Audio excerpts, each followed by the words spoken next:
새해에 처음 받는 박수 같습니다. 오늘 오전에는 민수기 17장입니다.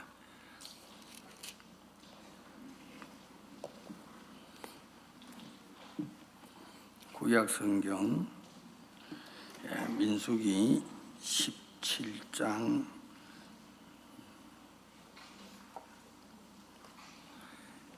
1절에서부터 10절까지 읽도록 하겠습니다. 찾으셨으면 제가 읽도록 하겠습니다. 여호와께서 모세에게 일러 가라사대 너는 이스라엘 자손에게 구하여 그들 중에서 각 종족을 따라 지팡이 하나씩 취하되 곧 그들의 종족대로 그 모든 족장에 있게서 지팡이 12를 취하고 그 사람들의 이름을 각각 그 지팡이에 쓰되 레위의 지팡이에는 아론의 이름을 쓰라. 이는 그들의 종족의 각 두령이 지팡이 하나씩 있어야 할 것임이니라. 그 지팡이를 해막 안에서 내가 너희와 만나는 곳인 정극계 앞에 두라. 내가 택한 자의 지팡이에는 싹이 나리니 이것으로 이스라엘 자손이 너희를 대하여 원망하는 말을 내 앞에서 그치게 하리라. 모세가 이스라엘 자손에게 고하매 그 족장들이 각기 종족대로 지팡이 하나씩 그에게 주었으니 그 지팡이의 합이 12이라. 그 중에 아론의 지팡이가 있었더라. 모세가 그 지팡이를 정거의 장막 안 여호와 앞에 두었더라. 이튿날 모세가 정거의 장막에 들어가 본즉 레위 집을 위하여 낸 아론의 지팡이에 우미 돋고 순이 나고 꽃이 피어서 살구 열매가 열렸더라. 모세가 그 지팡이 전부를 여호와 앞에서 이스라엘 모든 자손에게 취하여 내매 그들이 보고 각각 자기 지팡이를 취하였더라.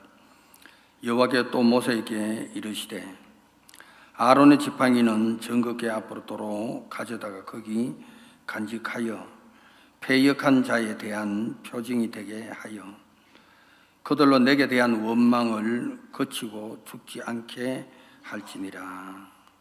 10절까지 읽었습니다.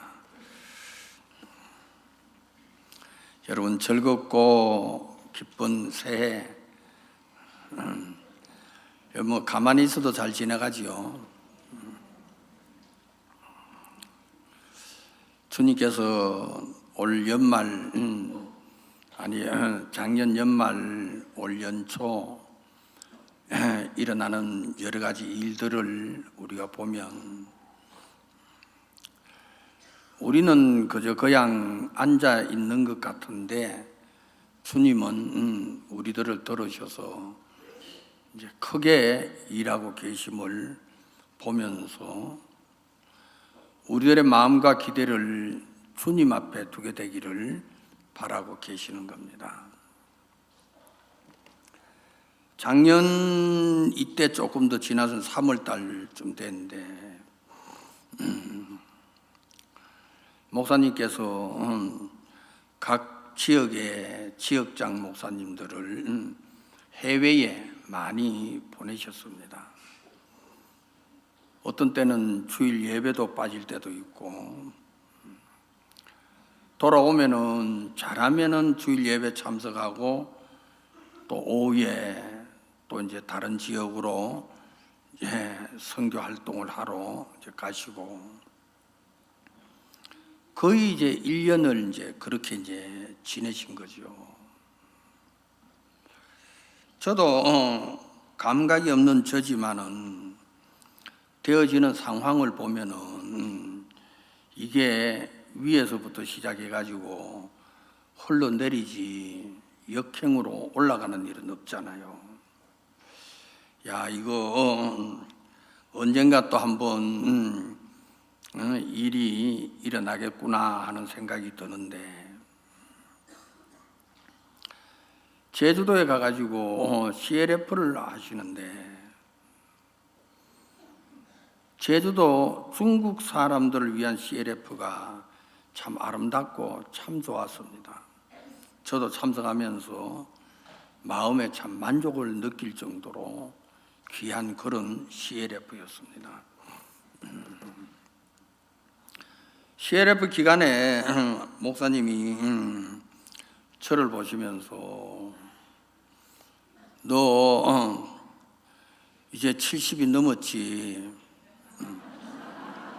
오래 살았어. 너 그래 오래 살 줄 몰랐는데 70까지 살았으니까 더 살라고 생각하지 말아라. 그러면서 네가 어디를 원하든지 네 이름이 영순이야. 네가 원하는 곳이 있으면 다 보내줄 테니까 복음을 위해서 일하다가 거기서 죽어도 되고 한국으로 돌아다가 죽어도 되고, 장례식은 내가 알아서 다 치러줄 테니까 걱정하지 말고 나가서 이제 남은 여생을 선교회에 복음을 위해서 살아라고. 그런데 어떤 사람들은 그런 이야기를 들으면 막 원망스럽고 불평스럽고 그런데, 우리는 그런 이야기 들어도 별로 뭐 그렇게 안 느껴지잖아요. 어떻게 보면 반가운 소식 같기도 하고 참 좋다. 마지막을 복음 전하다가 주님 앞에 서는 그게 얼마나 보람되고 놀라우냐. 그러시면서 이제 피지를 다녀오라고 그러는 거예요. 세계 선교지 중에서 피지가 그래도 걸레대로 참 아름답다고 이야기하는데 딱 한 가지 부족한 건 아직까지 피지를 못했어요.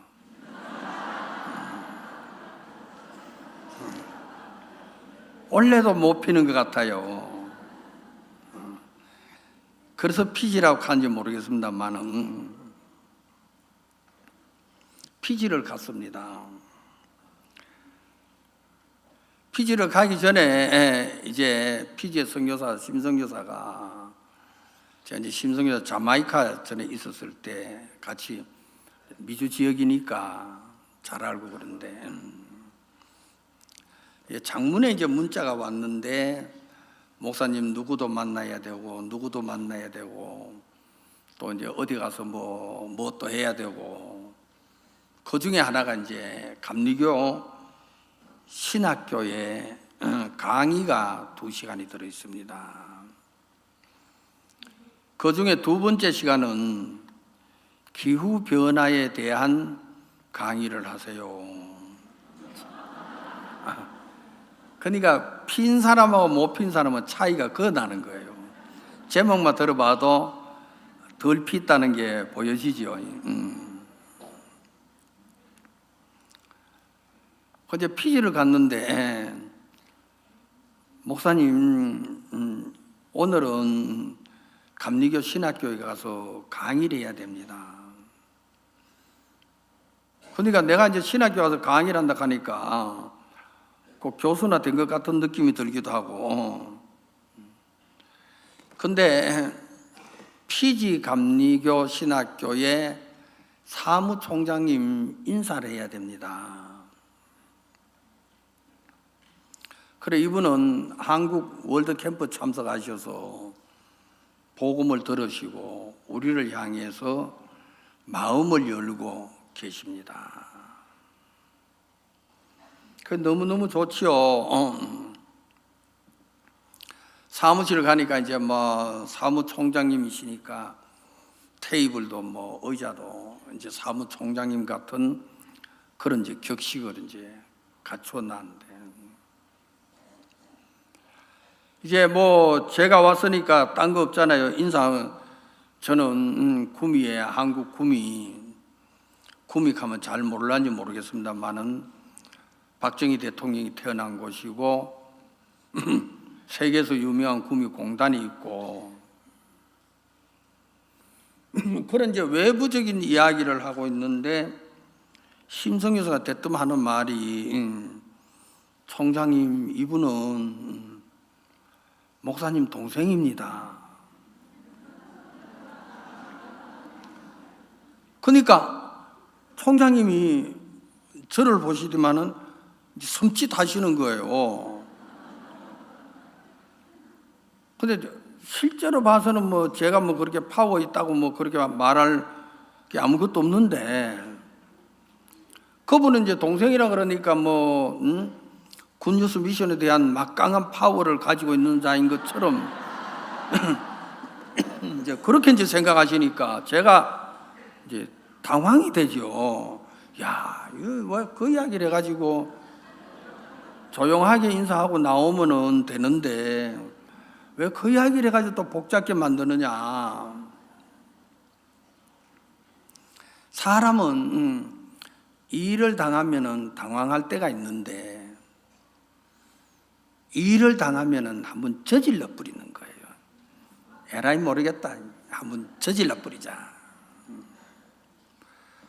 그 이제 제목을 찾아야지 되는데 암만 찾아봐도 이제 제목이 잘 없어요. 뭘 가지고 어떻게 시작을 해서 복음하고 연결되고 우리하고 가까워지고, 여러분 그걸 아무 생각 안 나.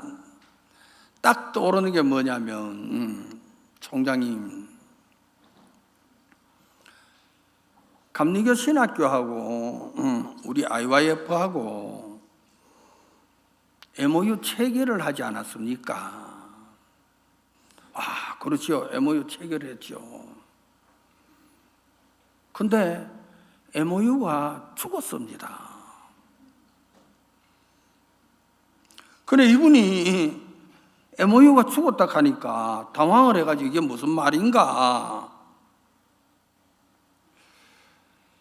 그뒤만은 총장님이 저한테 그러면 어떻게 해야 됩니까? 그렇죠. 두 번째, 제가 피지 와가지고 감리교 교회에 가서 설교도 하고 그랬는데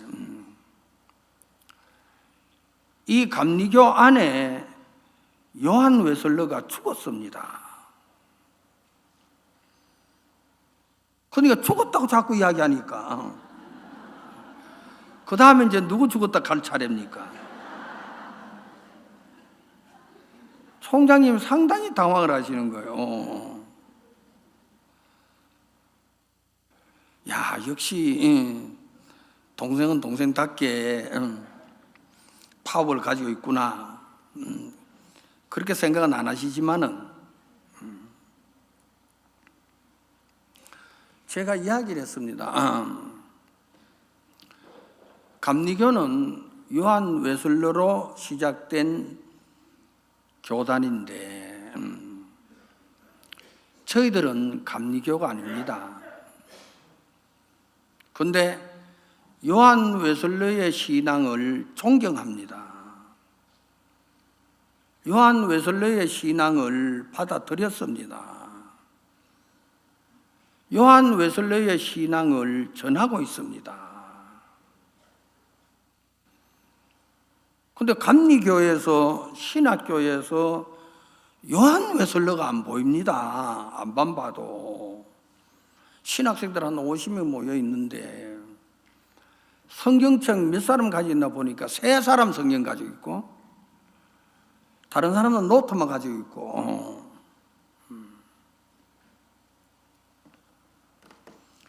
총장님이 이제 입장이 난처한 거예요. 죽은 사람을 살릴 수 있는 능력도 없고 저한테 어떻게 했으면 좋겠냐, 방안을 이야기해봐라. 제가 이야기를 했죠. 피지 온 심성교사가 원래는 한국에서 굿뉴스 미션 신학교를 나올 때 복음학을 전공을 했습니다. 그런데 우리가 이제 작년 18년이죠. 그 전부터 우리는 땅끝까지 복음을 전하는 그 일의 선교회의 그 일이 선교회의 방침이었습니다. 그래서 웬만하면 그저 이렇게 눈 2개 붙어 있고 손 2개 있고 발 2개 있는 사람은 다 선교사로 보냅니다. 저는 눈이 2개가 이런 4개라서 못 갔지만은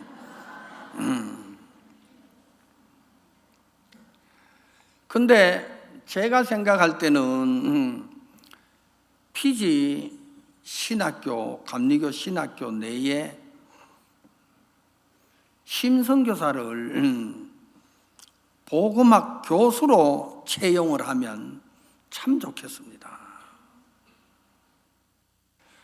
이분이 이제 당황이 되는 거예요. 왜냐하면 교수라는 것은 뭐 하려 그러면은 뭐 자격도 봐야 되고 또 대우나 경력이나 이런 거 모든 걸 봐야 되는데 난데없이 이제 한 사람이 와가지고 교수를 이제 논하니까 자기는 이제 당황이 되는 거죠.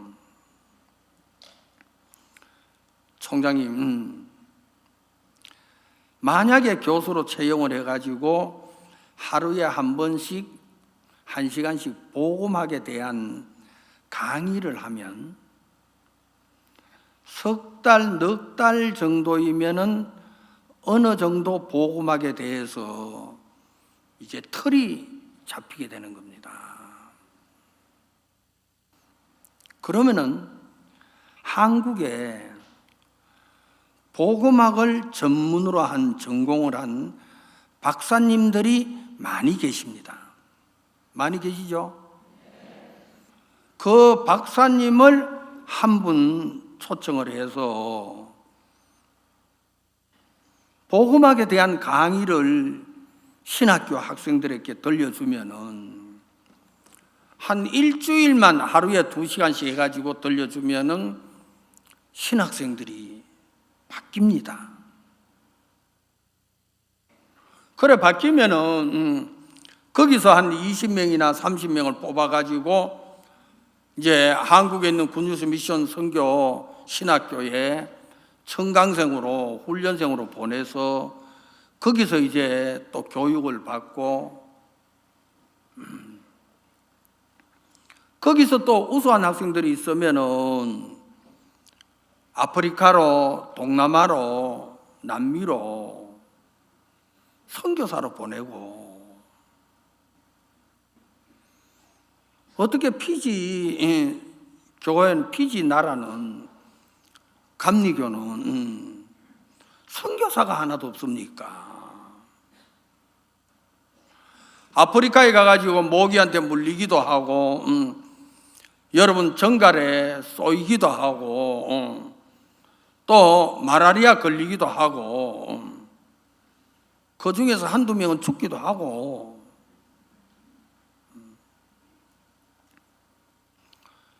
근데 그 이야기를 쭉 하니까 저는 총장님이 부담을 느끼고 어려워할 줄 알았는데 목사님 그거 참 좋습니다. 우리도 선교사를 보내야 됩니다. 피지가 살아나려면 선교사를 보내야 됩니다.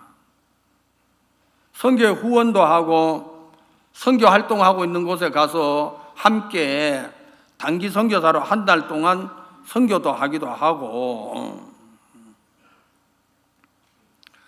그래 하면은 피지 내에 있는 신학생들과 교인들과 모든 사람들이 신앙이 완전히 달라질 수 있습니다.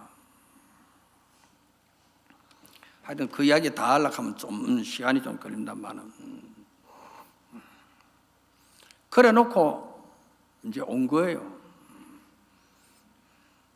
저는 이제 그 뭐 더 이상 머물러 있을 수 없으니까 지난번에 서울 대전도 집회 때 가을 대전도 집회 때 피지에서 전 총재님이 오신 거예요. 서울 대전도 집회 마지막 날 오셔가지고 이제 총재님께서 서울 대전도 집회는 참석할 시간이 없고 부산 대전도 집회 내가 참석하겠다고 오셨는데, 총재님을 만나기가 쉽진 않잖아요. 만나서 좀 이래 인사도 드리고 그래야 되는데, 근데 시간이 잘 안 돼가지고 그러면 부산 가서 만나야 되겠다고 생각을 했는데, 마지막 날 점심시간에 같이 점심 식사를 하게 된 거예요. 그 한 5분, 10분. 그 이제 준비를 하고 있고 기다리고 있는데, 저도 이제 기다리고 있는데, 됐다. 이 시간에 이제 이야기를 하자. 아이고, 총재님 오셨습니까? 근데 이분은 이제 영문도 모르고 제가 인사를 하니까 인사를 받지요. 총재님, 제가 2주 전에 피지 다녀왔습니다. 이분이 깜짝 놀라시는 거예요. 왜 피지 왔으면 나한테 인사도 안 하고, 그런 말씀 안 하지만 그런 표정을 지으면서 제가 이제 그 이야기를 이제 쭉 한 거예요.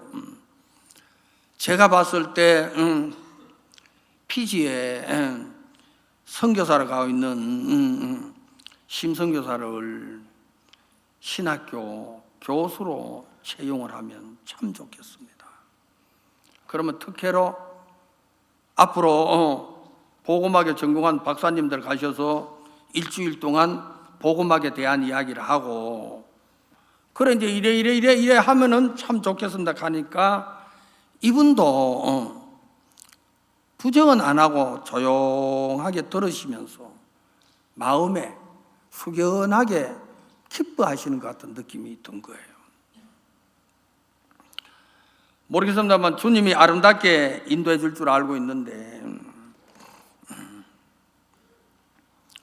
제가 이제 그런 일을 이렇게 겪으면서 전에 한 번도 가보지 못한 그 피지인데, 그곳에 가가지고 이제 일주일 동안 있으면서 집회도 하고, 또 피지 교회 가가지고 주일날 말씀도 전하고, 신학교에 가가지고 이제 강의도 하고, 제가 강의 제목을 기후변화에 대한 이야기를 하라고 너무 기가 막혀가지고, 뭘 할까? 기후변화 아침이 되고 점심이 되고 저녁이 되는데 그날은 따뜻했더라.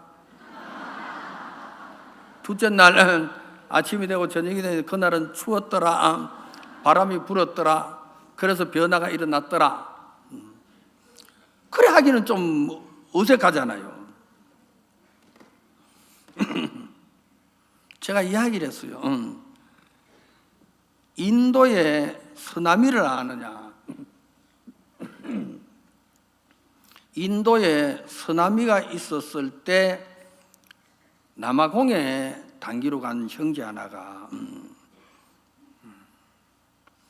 형님이 결혼한다 그랬는데, 결혼할 때가 됐는데 와야 되는데 남아공 선교사님이 너 크리스마스 보내고 가.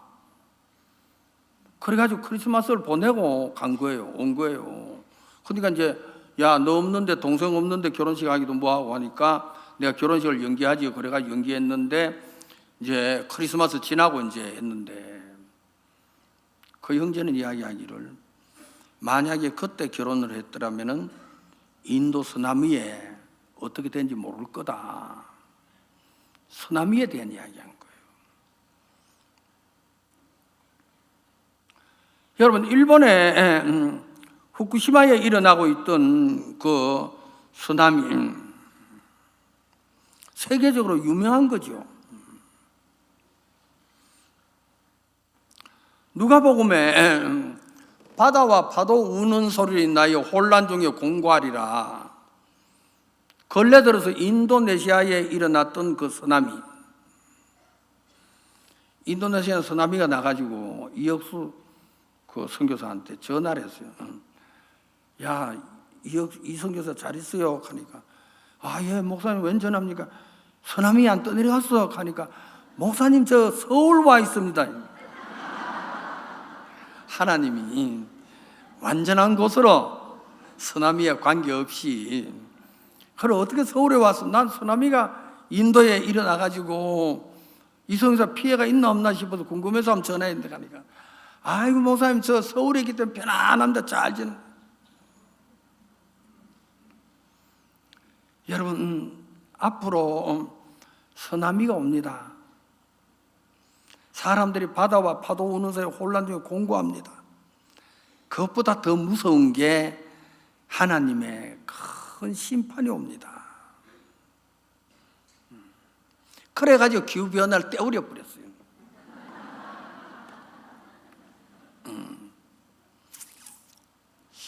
저는 주님께서 우리들에게 복음을 주셨습니다.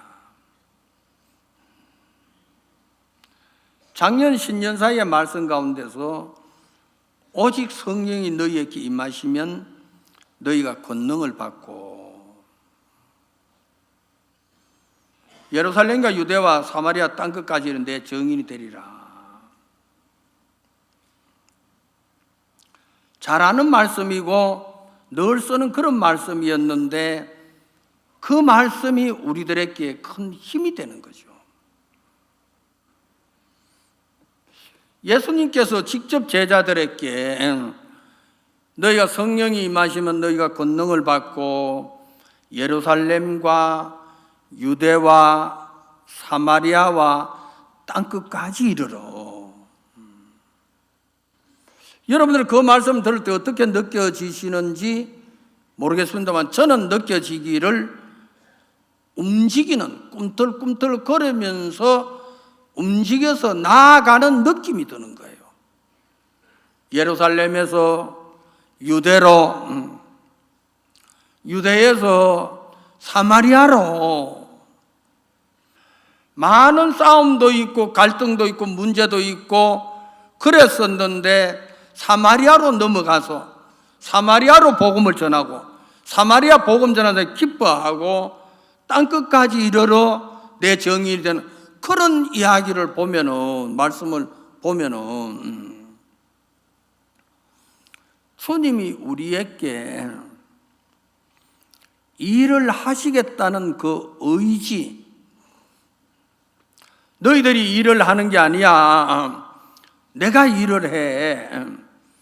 예루살렘부터 시작된 이 복음이 너희들도 모르는 사이에 이제 유대 땅으로 퍼지게 되고 사마리아로 가게 되고, 여러분 사도행전 이제 2장서부터 읽어보면은 3장, 2장에 와가지고 3,000명이 구원을 받고, 여러분 3장에 와가지고 5,000명이 구원을 받고, 여러분 역사가 일어나는 걸 쭉 보면서 주님께서 우리들에게 일을 하고 계신 그 자체를 우리에게 보여주고 있는 거예요. 그 말씀을 들으면은 말씀에 잠기게 되는데, 그 말씀이 잠기게 되면은 마음속에 성령이 너희에게 임하시면, 여러분 우리가 구원을 받을 때 성령만 임한 줄 알았는데 그 성령 안에다가 주님이 권능을 넣으셔가지고, 어떤 사람은 성령 안에 있는, 마음에 있는 성령을 살펴보면서 어떻게 이렇게 살펴보니까 아 여기에 권능도 있더라, 여기에 감사도 있더라, 여기에 힘도 있더라, 새로운 역사도 있더라. 이 성령 안에 많은 것들이 들어있어서 우리를 복되게 하고 아름답게 하고 기쁘게 하고, 여러분 요한복음 12장에 보면 마르다와 마리아에 대한 이야기가 있습니다. 우리 한번 찾아봅시다. 요한복음 12장입니다.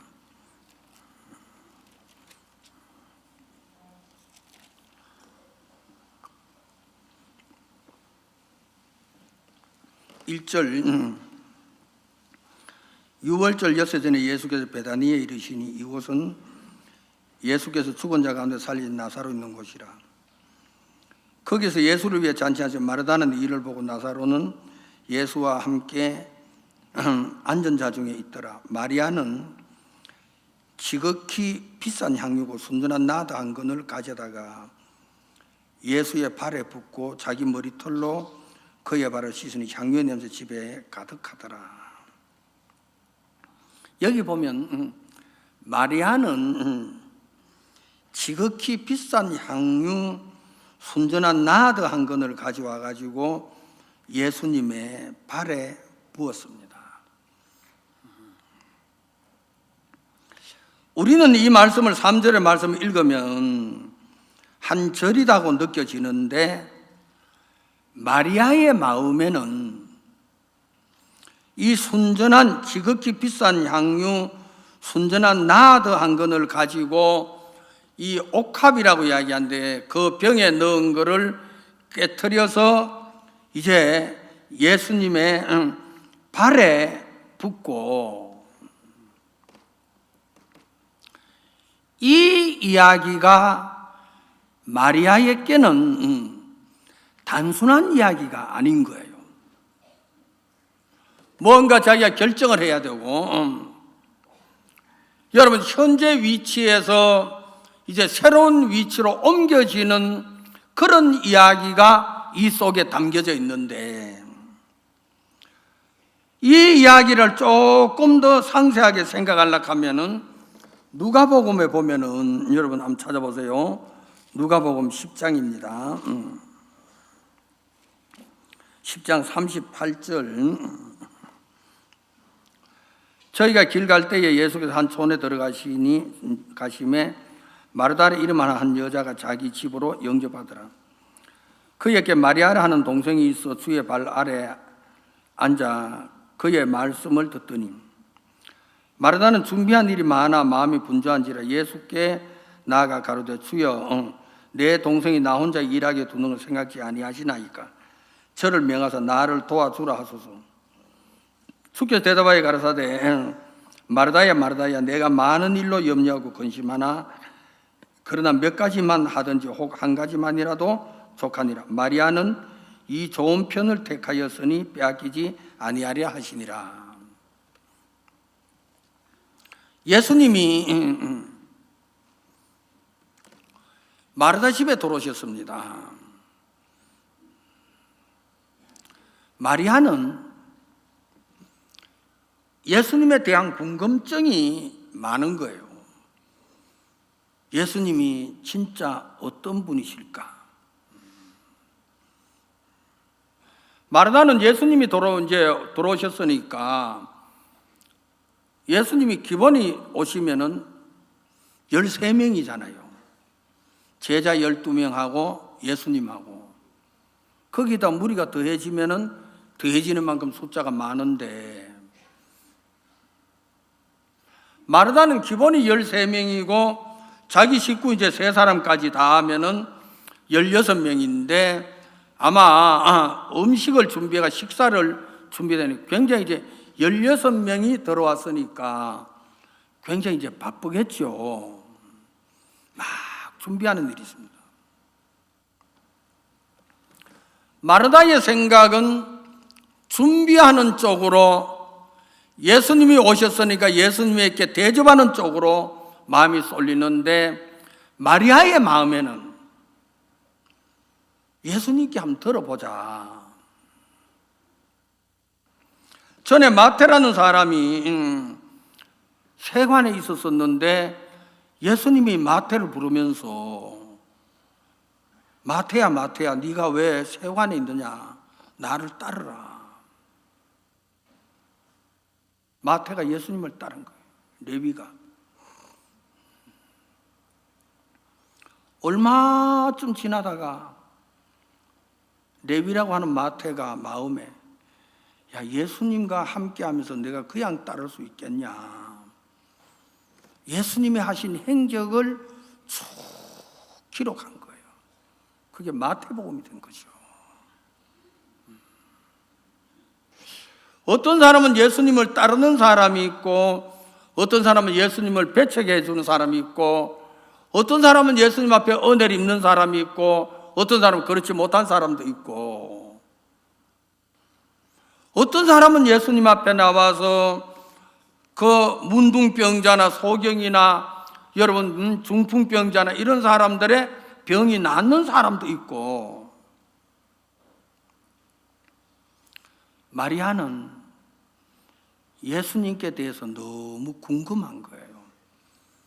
어떤 사람은 예수님은 메시아다 하는 사람이 있고, 아니야 나사렛 이단이야 그런 사람도 있고, 도대체 예수님이 어떤 사람일까?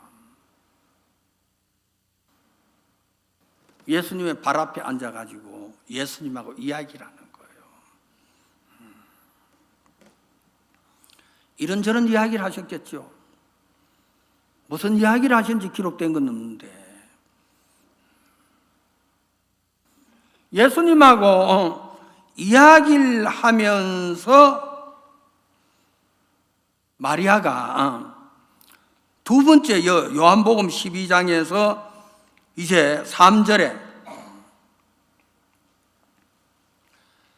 마리아는 지극히 비싼 향유 곧 순전한 나드 한 근을 가져다가 예수님의 발에 붓고, 여러분 여기에 보면은 이게 300데나리온이라고 이야기하는데, 300데나리온 같으면은 한국 돈으로 따져보면 한 데나리온이 하루 노동자의 품삯이잖아요. 10만 원 정도로 계산하면 300데나리온 같으면 300일인데 얼마 됩니까? 3천만 원이죠. 향유가 비쌉니까? 싼 겁니까? 엄청 비싼 거죠. 이만저만 저는 아직까지 3천만 원짜리 향유 구경은, 제가 여러분 어떻게 생각하는지 모르겠어요. 간혹 한 번씩 이렇게 해외 나가면은 이제 뭐니까 비행기 타러 가다 보면은 뭡니까 화장품도 팔고 옷도 팔고 명품 파는 유명한 그 가게들 많이 있잖아요. 두리번 살펴보다 화장품 파는 데 가가지고 샤 보면 화장품 중에 제일 좋은 게 제일 비싼 게 뭐지? 찾아봐요. 샤넬 하는 거 여러분 압니까? 예? 샤넬. 어느 나라 짠지 모르겠습니다만은 다녀보면서 스킨도 있고 로션도 있고 향수도 있는데 샤넬 향수가 아주 냄새가 괜찮아요. 포개돌을 넣어보니까 손을 넣어보니 돈은 없고, 가게 종업원이 있나 없나 코너에 있나 없나 봐가지고 없으면 슬쩍 가가지고 샤넬 향수를 바지가래에다가 쫙 뿌립니다. 왜냐하면 그건 샘플이라서 써도 괜찮아요. 그러면 이제 저는 이제 샤넬맨이 되는 거예요. 그때부터. 가격을 이렇게 보니까 80달러라고 적혀 있어요. 80달러. 80달러는 얼마입니까? 한 10만 원 정도 하겠죠. 근데 300데나리온.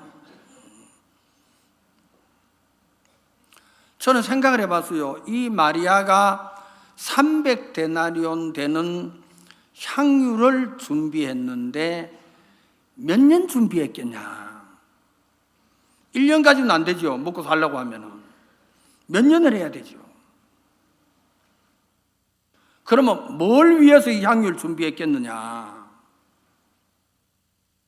아직까지 결혼 안 한 처녀니까 결혼해가 남편에게 부어드리려고 향유를 준비한 거예요. 향유를 준비해 놓고 누가복음 10장에서 예수님과 같이 앉아서 이야기를 듣는데, 예수님이 야, 너 세상에서 가장 어리석은 사람이 자기가 자기 자신을 위해 사는 거야. 모르겠어요. 그 말씀을 하셨는지 모르겠습니다만은 마리아가 예수님의 말씀을 들으면서 내가 준비한 것, 이게 악하구나, 그걸 깨달은 거예요. 주님이, 하나님이 나를 위해서 준비하신 것이 있는데 내가 나를 준비하면서 하나님이 나를 위해서 준비하는 것을 얻지를 못하는구나. 영적인 눈이 어두워지는구나. 누가복음 10장 예수님과 함께 발 앞에 앉아가지고 그냥 이야기를 듣는 것처럼 느껴졌는데 마리아의 마음에 대단한 결정이 내려진 거예요. 내가 지금까지 악하게 살아왔구나. 내가 나를 위해서 사는 것. 여기 뭡니까? 3절에 마리아는 지극히 비싼 향유 곧 순전한 나드 한 건을 깨트린다는 이 말은, 여러분, 향유를 깨트렸다는 마음도 있지만은 그 속에 포함된 뜻은 내가 나를 위해서 준비하는 것을 끝내고 이제부터 하나님이 나를 위해서 준비한 그것을 받아야 되겠다. 마리아의 결정인 거예요. 그리고 이 냄새가 여러분, 향유의 냄새가 집안에 가득한 것처럼 보여지는데 마리아의 이 결정, 이제 내가 나를 위해서 살지 말아야지. 저는 이 말씀을 대하면서 주님이 끊임없이 이 일을 하시는구나. 마리아가 말씀을 듣기 전에는 자기 자신이 잘못된 걸 몰랐습니다. 그래 살아도 되는 줄 알았습니다. 누구보다 지혜롭고 똑똑하다고 생각했습니다. 미리 준비하는 그 마음. 예수님의 말씀을 듣고 나니까 자기 자신이 잘못된 게 여실히 드러나는 거예요.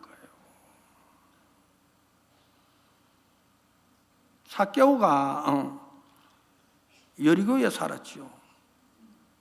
세리장이고 큰 부자지요. 어느 날 삭개오가 예수님 보고 싶어서 뽕나무에 올라갔는데 예수님이 삭개오를 보면서 삭개오야, 너 빨리 내려오너라. 내가 오늘 네 집에 유하여야 되겠다. 하루 저녁을 내가 네 집에서 자야 되겠다. 모르겠어요. 그날 저녁에 계획된 숙소인지 모르지만 예수님은 평소에 감난원에서 주무셨는데, 감난원에, 여리고서 감난원까지 가는 거리가 멀지요. 갈 수는 없지요. 감난원에 주무실 때 많은 문제를 해결했는데, 그러니까 하루 종일 겪었던 일, 여러분 서기관들에게 당했던 일, 바리새인들에게 당했던 있었던 일, 이런저런 일, 예수님이 말로 할 수 없었던 그런 일, 마음은 뻔한데 말 한마디 못하고 그냥 묵묵히 지나시면서 감난원에 가가지고 쉬는 거예요. 어떻게 쉽니까? 하나님, 내가 오늘 바리새인에게 이런 일을 당했습니다. 이런 일이 있었습니다. 내가 그들을 이해를 못해가지고 내가 말을 못했습니다.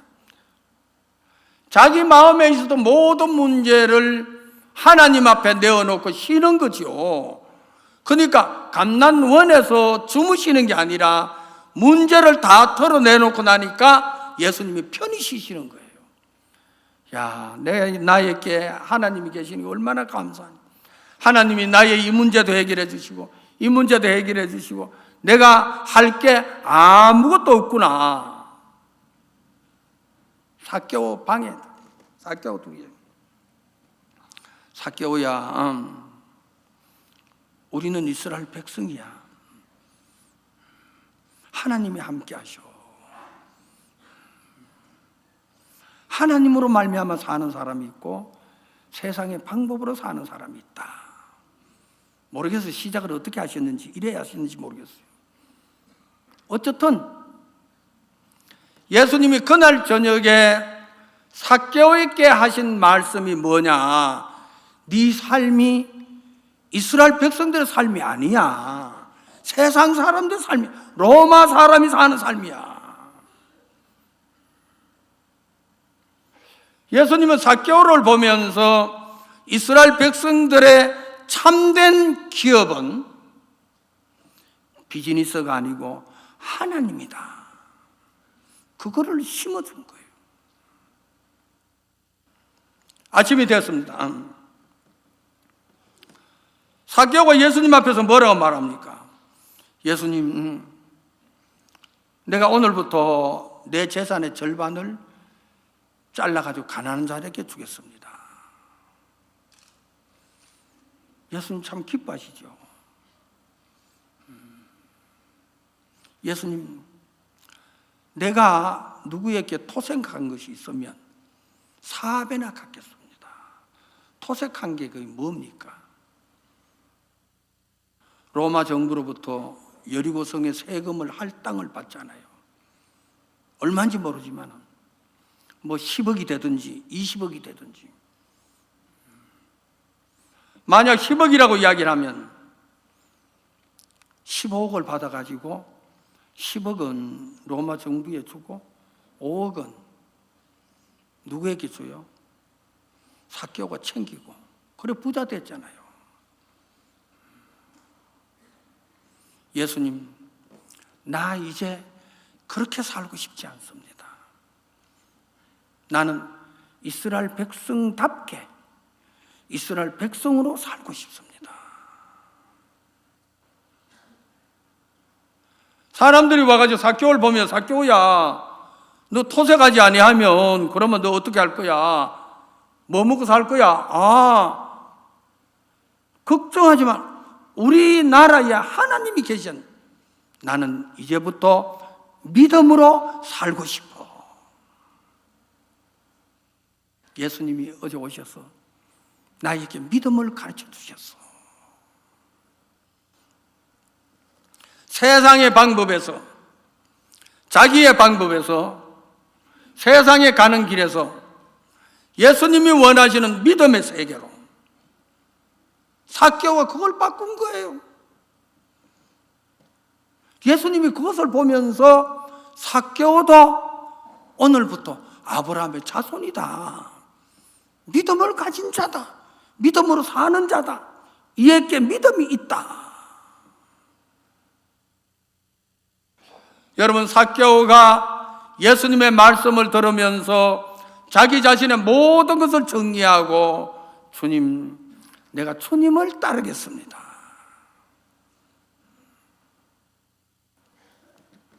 주님이 그걸 보시면서 너무 기뻐하신 거예요.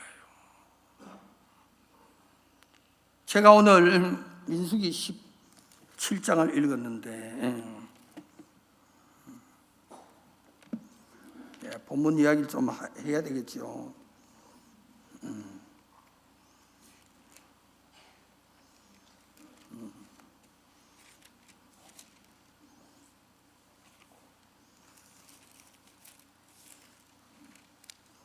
여러분, 여기 보면은 3절에 레위의 지팡이에는 아론의 이름을 쓰라. 여러분, 5절에 내가 택한 자의 지팡이에는 싹이 나리니. 하나님이 모세를 들어가지고 레위 지파에 대한 이야기를 했습니다.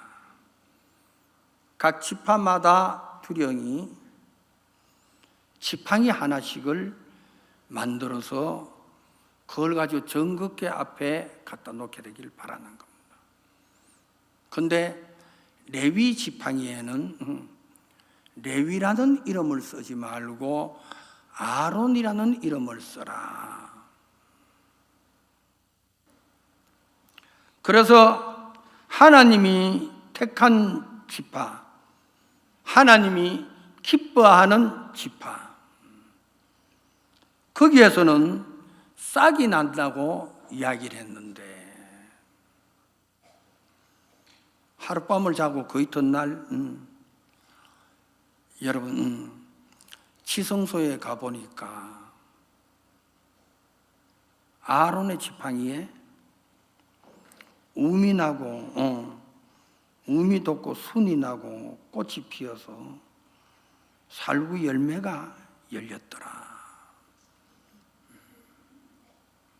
하나님이 기뻐하는 지파, 하나님이 은혜를 베푸시는 지파, 다시 말하면 주님이 기뻐하시는 형제 자매들, 어떤 사람을 기뻐하느냐? 성경은 우리에게 그것을 이야기해요. 하나님이 레위지파를 보면서 아론이라는 이름을 써. 아론이라는 지팡이.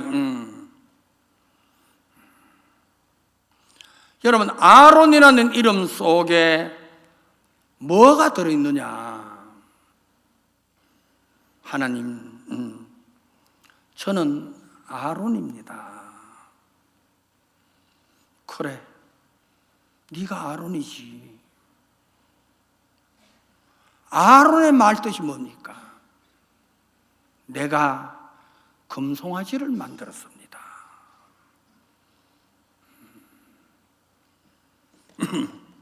아론이 이야기하기를 모세 앞에 각 지파에 금 있는 사람 금고리, 코고리, 귀걸이, 팔찌 다 가져오느라 금을 가져오는데 금을 불에 던지니까 금송아지가 나왔습니다. 참말이에요, 거짓말이에요? 예? 금을 집어넣으면 금물이 나오지 어떻게 금송아지가 나와요? 다른 성경에서는 이야기하기를 아론이 금을 가져와서 각도를 새겨가지고, 모르겠어요, 버살렛과 올리압이 하는 걸 봤는지 모르지만은, 여러분 불에 던지서 여러분 그걸 녹여가지고 이제 각도를 새겨서 망치로 때려가지고 금송아지를 만들었는데, 아론이 자기 이름을 쓰면서 하나님, 나는 진짜 내 자신이 이런 사람입니다. 우상만 섬겼을 뿐 아니고 이스라엘 백성들의 마음을 우상으로 끌고 가가지고 그들을 방작해 했습니다. 여러분, 제가 한 가지가 아니라 이스라엘 백성들의 마음 속에 이 금송아지를 새겨서 너희를 애굽에서 이끌어낸 자가 바로 이 금송아지다. 앞으로 너희를 가나안 땅에 이끌 자도 이 금송아지다. 여러분, 이거는 하나님을 반역을 해도 이만저만한 반역이 아니라는 거죠. 저는 이 말씀을 대하면서 너무 감사하다. 왜? 아론이 자기 자신을 솔직하게 하나님 앞에 내요. 하나님, 내가 이런 사람입니다. 이렇게 더러운 사람입니다. 마음에 믿음도 없고 말씀을 들어도 말씀을 향한 마음이 없고 40일 이후에 내려온다고 이야기를 했는데 그 말씀이 살아있는데도 그거 다 잊어버리고 이제 끝났다. 우리를 인도한 신이 없다. 이제 하나님도 없다. 모세도 안 온다. 없다. 하나님, 이런 자가 어떻게 이스라엘을 이끌 수가 있습니까? 지팡이는 인도를 이야기하잖아요. 모르겠어요. 저도 이제 나이가 70이 되니까 어떨 때 계단에서 내려올라 하면은 다음 계단 어디에 내 발을 놔야지 안 넘어가고 정확하게 서는지, 그게 앉았다 일어서면은 전에는 두 발로 일어섰는데 세 발이 되다가 이제는 한 발이 더 보조를 해야지, 네 발로 해야지 편하게 일어나는데, 그걸 위해 가지고 지팡이가 필요하지요. 그래서 지팡이를 짚는 거죠. 하나님, 저는 이스라엘 백성들을 이끌 만한 그런 자가 아닙니다. 여러분, 우리가 주님 앞에 참 감사한 게, 세상에서 어느 누구도 받지 못하는 귀한 은혜를 입었잖아요. 여러분이 구원을 받았습니다. 그렇죠? 왜 구원을 받았습니까? 여러분들은 예수님께서 내 죄를 다 씌워주셨, 여러분 그렇게 생각하지 모르지만은 여러분들이 구원받은 이유는 죄인이라서. 알겠어요? 죄인이라서. 어느 누구도 여러분의 죄를 씻을 수가 없어서. 그래서 하나님이 예수님을 보내주셨고, 예수님으로 말미암아 우리의 죄가 정결하게 됐잖아요. 그래서 주님은 이야기하기를 죄가 더한 곳에 은혜가 넘치느니라. 죄가 있어야지 은혜가 있어. 죄가 있어야지 사함을 받아. 아론의 마음을 하나님이 낮추신 거예요.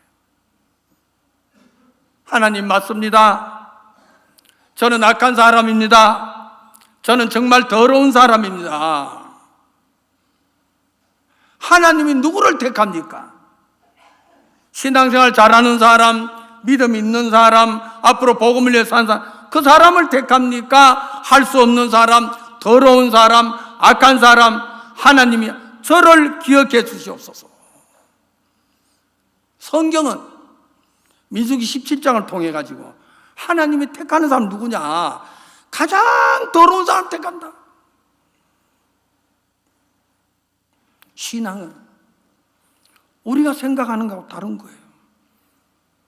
더러운 그곳에, 여러분 악한 그곳에, 여러분들은 어떻게 생각하는지 모르지만 질병이 많은 그곳에 방역 당국이 와가지고 방역을 하고 그렇게 하지요. 여러분, 이 사실을 하나님께서 민수기 17장을 들어가지고 이스라엘 백성들에게 보여주면서 어떻게 해서 아론의 지팡이에 싹이 나냐? 그 사람은 이스라엘 백성들을 이끌고 우상을 섬기게 한 자고, 말씀 속에 거하지 못하고 말씀에서 떠나고 지멋대로 살고, 그런 자를 택하고, 나는 반듯한데, 아름다운데, 착한데, 잘했는데 나에게는 함께하지 아니하고. 세상에서 기쁜 소식 선교회는 이름 자체가 특이합니다. 선교를 이끌어 가시는 목사님은 우리 선교회가 세상에서 특이해. 왜? 다른 선교회는 선도 있고 악도 있다 하는데 우리 기쁜 소식 선교회는 뭐만 있어요? 악만 있어요. 더러운 것밖에 없어요. 그러니까 주님이 함께 역사해요, 안 해요? 하시는 거예요. 그 자를 이끄시는 거예요. 주님이 바라시는 것은 자기 자신이 더럽고 악하다는 그 사실을 정확하게 깨달으면, 자기 자신을 의지하지 않습니다. 저는 한번 이런 일이 있었는데 한번 들어보세요.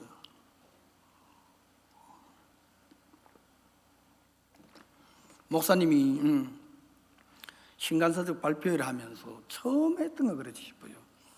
서울 프레스센터에서 그때 월드캠프 기간 중이었는데 장관님들, 총장님들 굉장히 많이 오신 앞에서 간증할 사람을 세우셨습니다. 여러분 그때 참석 안 하셔서 잘 모르죠? 그때 누가 간증하신 줄 압니까? 김기성 목사님이 간증을 하셨어요. 목사님이 참 기뻐하셨습니다. 김 목사님은 사실 그대로를 그대로 이야기한 거예요. 나는 살인수입니다. 또 살인 미수입니다. 18년이 복역을 했습니다. 목사님이 너무 기뻐하시는 거예요. 이자가 자기 자신을 의지할 게 뭐가 있겠냐? 뭐가 있겠냐? 자기가 죄진 것밖에 없는데. 그러니까 그때부터 주님을 의지하니까. 여러분 그가 하는 일 속에 주님이 함께 하셔서 주님이 역사해 주시고 그런 것들을 우리에게 쭉 보여주면서 기쁜 소식 선교회의 본질이 악밖에 없다. 나는 아론이야. 나는 삭개오야. 베드로가 무리가 옹이하여 여호와의 말씀을 들을세. 베드로가 여호와의 말씀을 듣고 나서 여러분 자기 생각이 안 맞는 깊은 데 거물을 던지게 되고 마리아가 예수님의 말씀을 들으면서 자기 생각을 바꾸게 되고 계획을 바꾸게 되고 자기의 모든 진로를 다 바꾸게 되고 삭개오가 바꾸게 되고 저는 오늘 여러분들에게 여러분은 어떤 말씀을 들었습니까? 여러분 마음속에 베드로처럼 마리아처럼 삭개오처럼 주님 앞에 새롭게 설 수 있는 여러분이 되시기를 바라겠습니다. 기도드리겠습니다. 살아계신 주님 참 감사합니다. 이 시간에도 우리를 지켜주시고 인도해 주셔서 말씀 가운데 거할 수 있도록 이끌어가고 계시면 정말 감사합니다. 우리 가운데 살아 역사하는 그 주님 앞에 감사와 찬송을 돌리면서 예수님의 이름으로 기도드리옵나이다.